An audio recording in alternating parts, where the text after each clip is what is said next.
Whatever you give, it's going to come back. Now, it might not come back through that channel, but it's going to come back. Why? Because it is a law.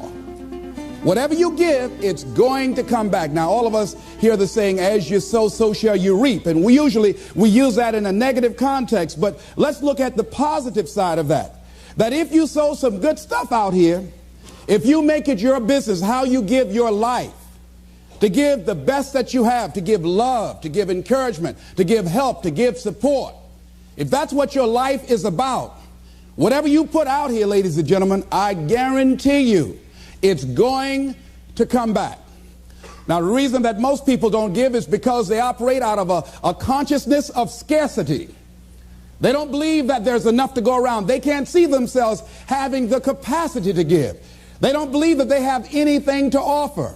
They don't see themselves as an opening for the universe to work through. So if you begin to look at this new era that we're in, begin to see yourself as an opening for the universe to move through, to work through, to make a difference in life. See yourself being used by life to improve the quality of life, to expand and to grow. Most people have a very limited view of themselves and a very limited view of the universe, do not see their relationship to the universe, and cannot see how energy and things can flow through them. I love Gibran and the prophet. Then said a rich man, speak to us of giving. And he answered, you give but little when you give of your possessions, but it's when you give of yourself that you truly give. Gibran goes on to say, there are those who give little of the much which they have, and they give it for recognition, and their hidden desire makes their gifts unwholesome. And we know people who give only to be recognized. I love that old saying, judge a man not by what he does, but by that he doesn't have to do. And to judge the true quality of a man is what do you do when nobody's looking. Gibran goes on to say something else important. He says, and there are those who have little and give it all. These are the believers in life and the bounty of life. See, most people don't give, ladies and gentlemen, because they don't believe in life. Most people don't give because they don't understand the abundance in life. And so they go through life holding back on life, not understanding this also, that what you hold back from life, life holds back from you. So most of us go through life, ladies and gentlemen, not giving, and we're cheating ourselves, and you're also cheating life. See, I believe that all of us have some work to do. I strongly believe that each one of us showed up to do something, that each one of us showed up to contribute something to life, and that if we don't do it, it will not be done. See, no one is going to give Les Brown's speech. No one is going to write your book. See, if you've been given something to do, and if you don't do it, what you're doing is short-circuiting the flow of the universe. See, just imagine, if you please, we had a circle and people are standing around in this circle. And let's say we were given a bucket of love.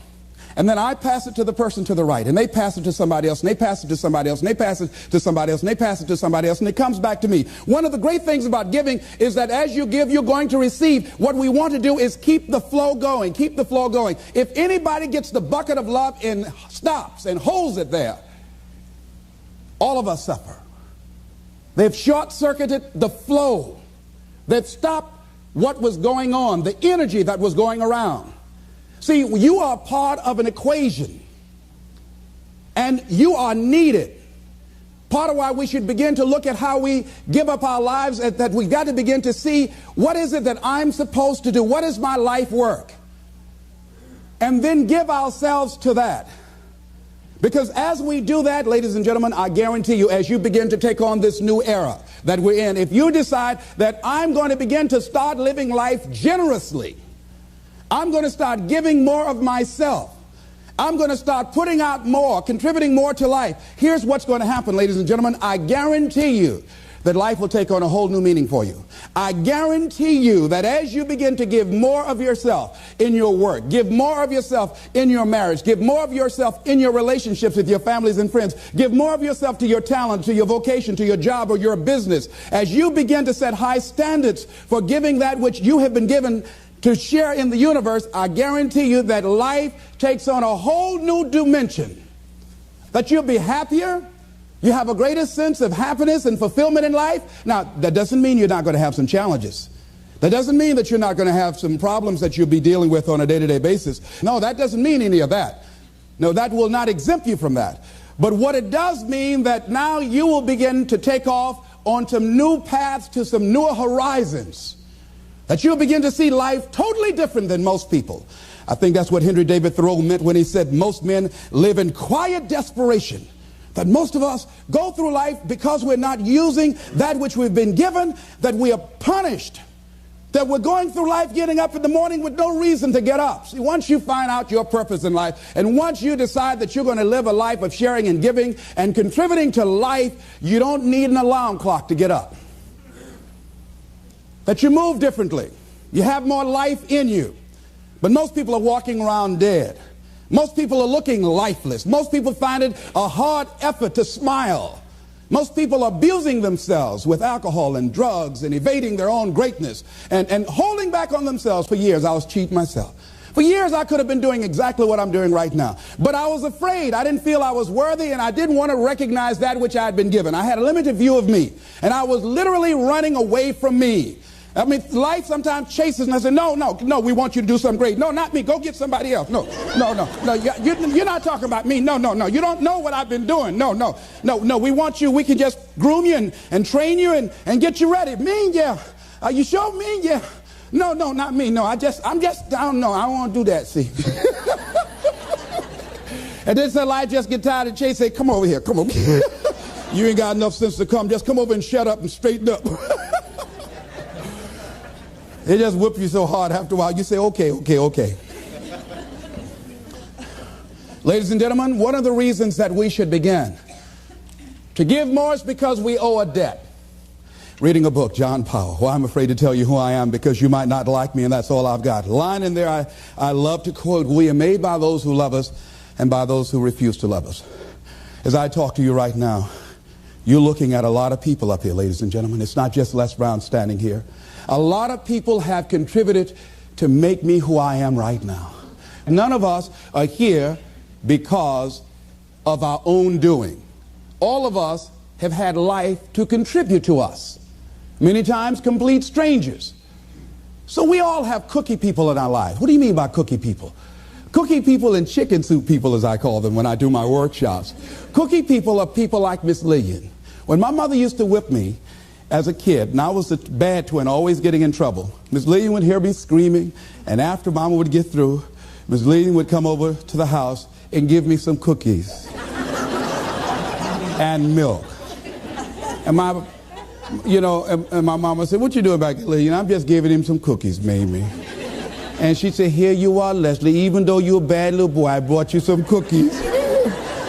So cookie people are people who, even when you are bad, even when you are not being who you really are, they look beyond your faults and see your needs.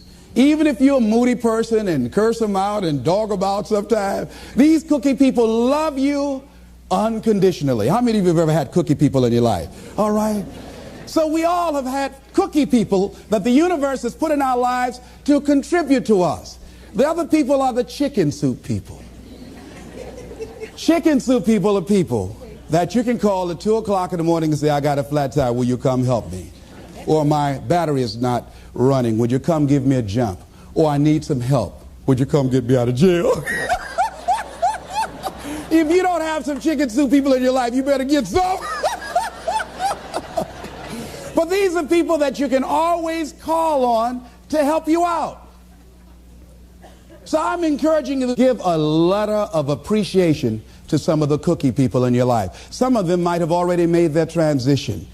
Write some letters to some people who were a leg up for you, some people who contributed to you being who you are. And just say, I was just thinking over the years, I know you know I love you and appreciate everything you've been to me, but I just wanted to drop you this letter.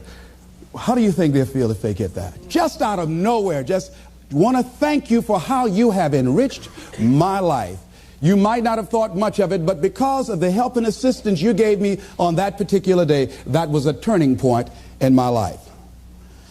Why should we give? Well, giving creates a vacuum. And as we know, nature abhors a vacuum. See, when you give, you create a vacuum, you are now in a position to receive. See, if I have my arms closed holding on to everything I've got, nothing is available to come in. But if I'm open, if I've created a vacuum there by giving and keeping the flow going, the stuff in the universe is going to come back to me, ladies and gentlemen. It's going to come back. Whatever you give, whenever I go into a room and give a speech to inspire people, to help them to develop their greatness, if you get 10% of what I get, because as Bach says, we teach that which we need most. I'm not wearing any crown. I need it as much as I'm sharing it. I'm still growing. I'm still unfolding. I'm still seeking to discover my greatness. And if you get 10% of what I get when I walk out of here, see, there will be a different man walking out of here than who came in here. And as I give, and the more I give to you, the more I get. Most people don't understand that. That's a law of life. Do you know that we can literally eliminate poverty overnight? We can eliminate hunger and homelessness overnight if people understood the concept of what giving means and the power in it, about the difference that it can make in our lives. I guarantee, if you go to any rundown neighborhood and interview the people there, evaluate their lifestyles and what they're doing and what they're contributing to life, and then go in a wealthy neighborhood and talk to those people and evaluate them and check out what they're doing with their energy and their time and what they're contributing to life. Here's what you're going to discover what Earl Nightingale said. He said, our success in life is directly related to the quantity and the quality of the service that we give. I guarantee you that you will find that people who have more, people that are living the abundant life, are the contributors to life, ladies and gentlemen. They are the people that are giving more. And the people who are operating out of scarcity and poverty consciousness, these are the people that are down and out. These are the people that are complaining. These are the people that are blaming the world and everybody for where they are. But if they took that same energy and begin to invest and give something back to life. I was in New Jersey, and I had to give a political presentation to a group there that were trying to organize a community to begin to revitalize that particular community. And a guy was telling me very proudly as we were walking through a housing project, he said, the city is about to give $55 million to renovate these housing projects. I said, what a waste. He said, why would you say that? I said, let me ask you something. And the person that was standing next to him, I said, do you live in this building here? He said, yes. I said, how many families live here? He said, 6 families. I said, we walked in the door and we can smell the stench of urine. Does it take a genius to go down to the store and perhaps sacrifice buying 3 packs of cigarettes and buy some Tide of soap and water and come back here and wash this stench out of here? Does it take a genius to get a can of paint and paint over the graffiti and repair the mailbox? Does it take a genius for that? I say to you, you pour the money in these housing projects and you don't change the people that are living in the projects, before you are completed, they'll be right back to where they were before.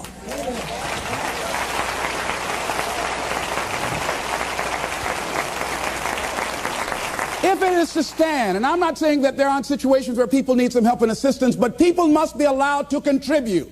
I say they should pay for the paint.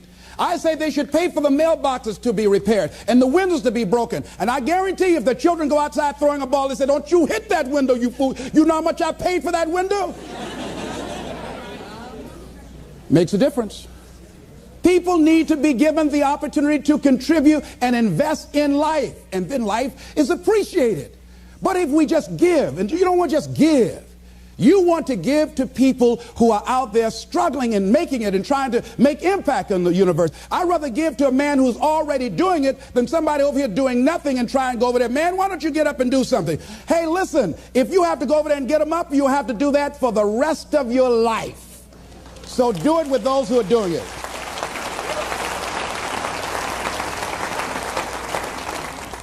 So you want to keep the flow going by working with people who are contributors to life. Leave the dead people alone that are taking away from life. There's a scripture, when I heard it, I couldn't understand it. I say, how cold? He that hath shall get, and he that hath not, even that he has shall be taken away. I said, now that's not fair. Ladies and gentlemen, that is fair. He that hath what becomes the key? He that hath a generous view of life. He that has courage. He that hath initiative. He that hath resourcefulness shall get. But if you're like the guy that I was in a hotel and asked him, I said, look here. I said, he was a bellman. I said, I need to get my shoes shined. Oh, I don't shine shoes. Oh, how long you been working here? Oh, about 3 months. What were you doing before then? Oh, I just got out of the joint. Yeah? You don't shine shoes. That's beneath you, but it was okay to steal. That's not beneath you, huh? See, another guy, was ex-offender, I was telling him I had a job for him. What kind is it? What do you care?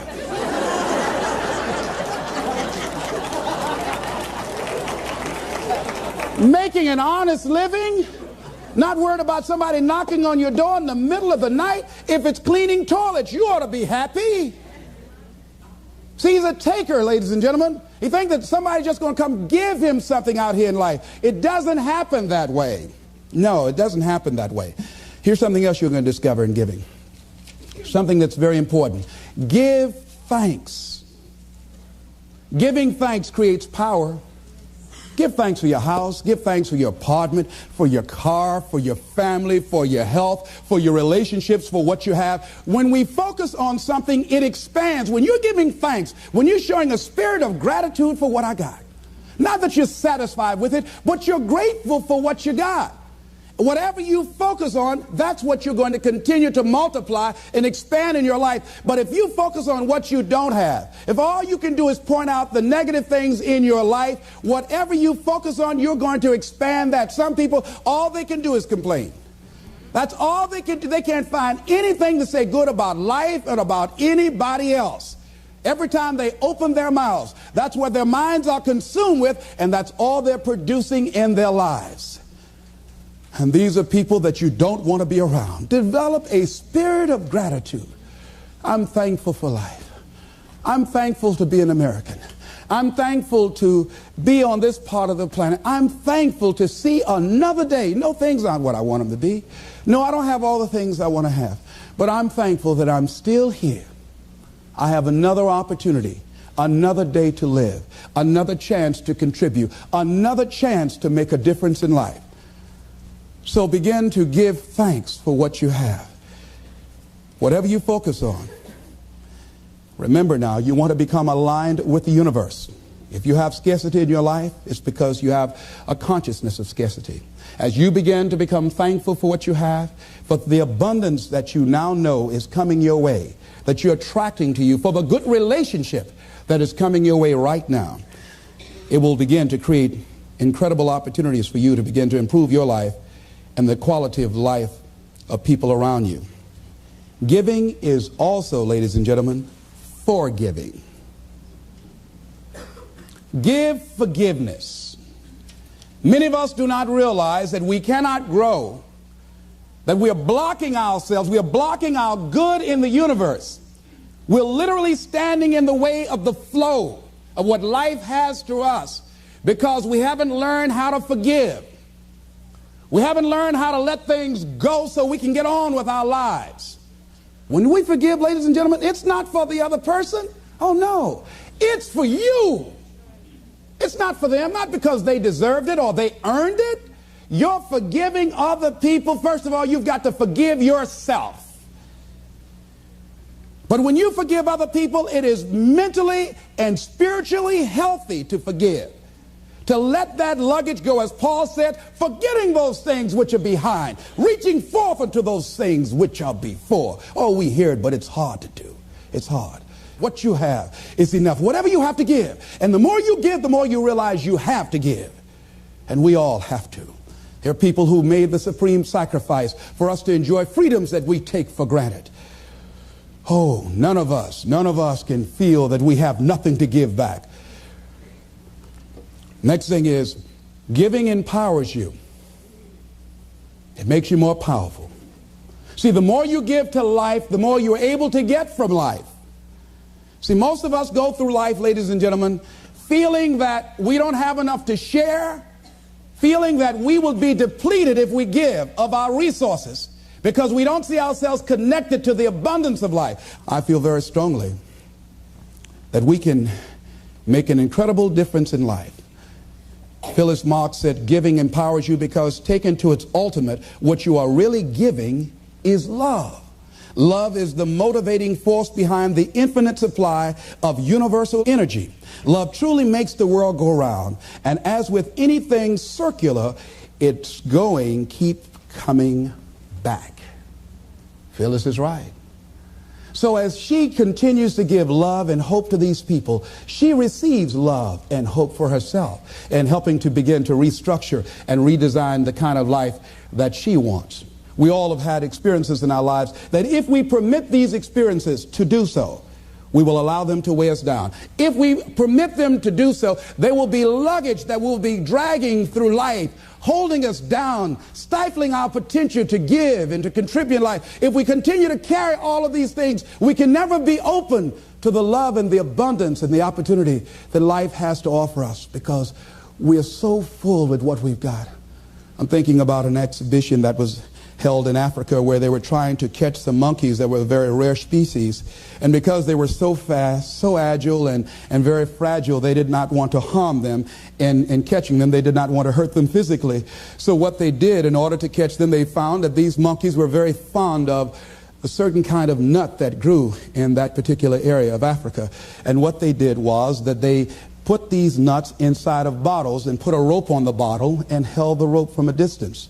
And so the monkeys would come and, being curious, see the nuts inside the bottle, would reach in and pick the nuts up. Now, what happened was that they couldn't pull their hands out with the nuts still in the bottle. And so then the exhibitioners, the hunters, would come while the monkeys are there just jumping around. All they have to do now is let the nuts go. That's all they got to do is they just dancing all around. All they have to do is let it go and they can be free and run. They hold it on to the nuts and the people come and catch them. And a lot of us, that life is kicking our butt. And all we have to do, is let it go.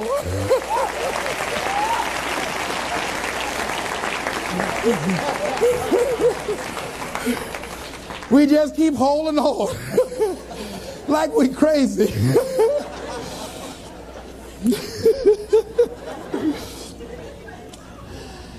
Ladies and gentlemen, giving creates energy in ourselves and in others. Have you ever helped a blind person go across the street? Or help a senior citizen? Or give somebody some help? Held the door for somebody or an elevator? I mean, don't you have a good feeling inside like, I done good? How many of you get a good feeling inside when you do something good for somebody? See, we're really giving to ourselves. See, that's really the law. When you are giving to yourself. That's who you're giving to. So you want to give yourself some good gifts. There's a principle underlying the concept of giving. The energy flowing through us as we do, that love generates abundance in our lives, and we are able to reap so much from life as a result of our giving. How are you giving up your life? Do you know to the degree that you are giving to that degree determines how much you enjoy life, how meaningful your life is. There are things, ladies and gentlemen, I used to do I can't do now. That is unbecoming for the role that I have selected with where I am in my life and what I want to contribute to life. It is inconsistent. I can't do it. Even if I desire to do it, I can't do it. No, because it doesn't fit because of my vision of myself and the contribution that I want to make to life. Because it's not enough to give the message. You must also be the message.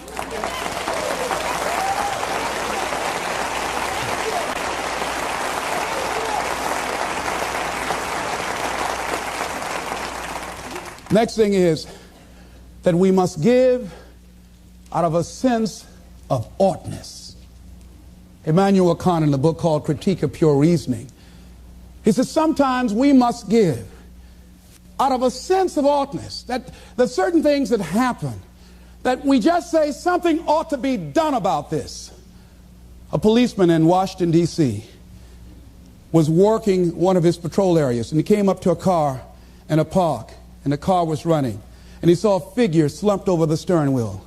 He got there looking in with a flashlight, and he saw a 14-year-old boy with a bullet through the back of his head. And he said, oh no, he has a son himself. That could have been his son. And he says something ought to be done. We're losing too many young people. And so this man went home. He had like several $1,000s worth of exercise equipment in his basement. He rented a place. He started bringing the kids in to get them involved in taking care of their bodies and physical exercise and athletic activity.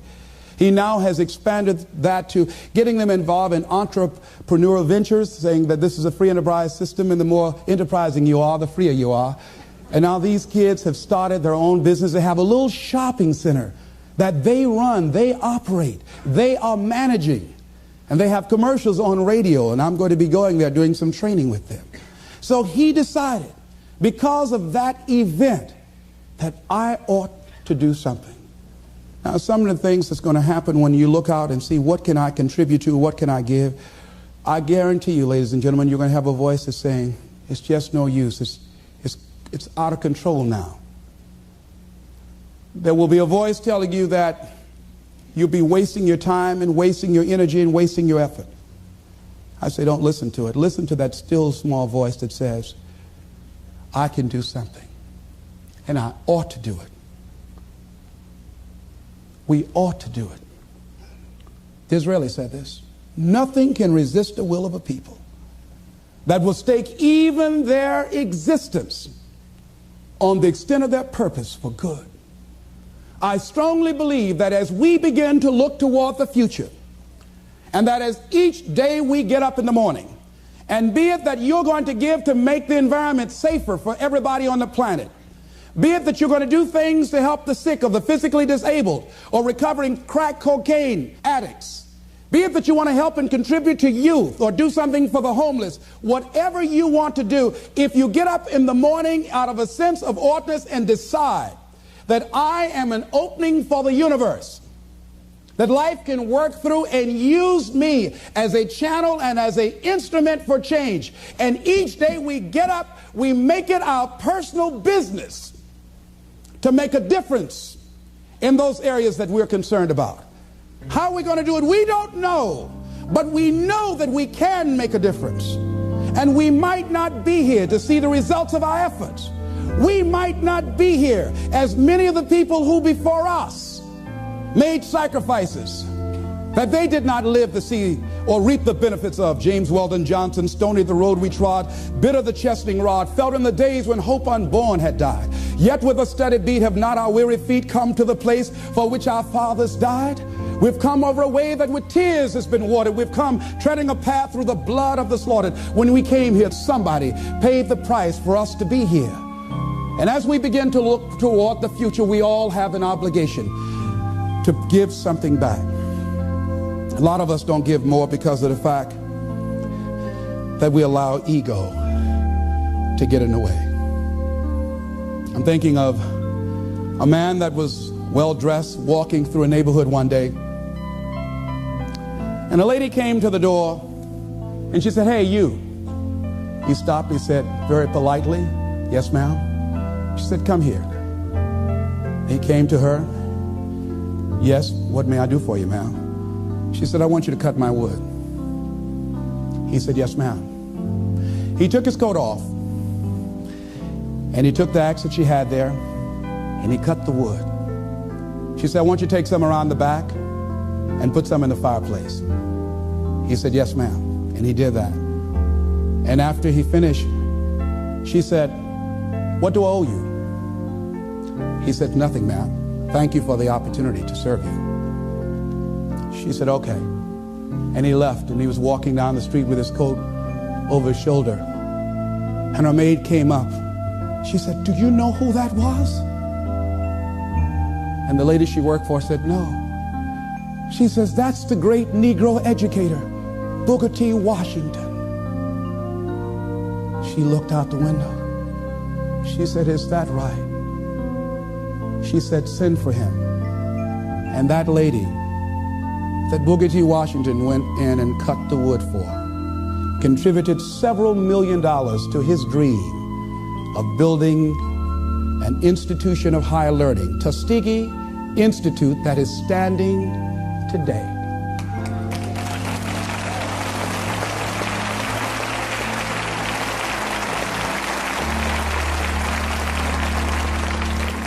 What if he had said,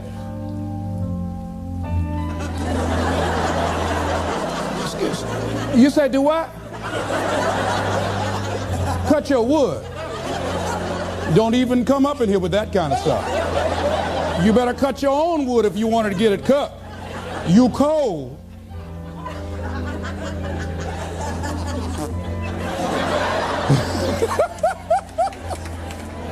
He didn't allow his ego to get in the way. He gave what he had. He contributed. How much have we denied ourselves? How much have we blocked ourselves because we allow that little ego to get in the way, to prevent us from giving and serving, which is the essence of life?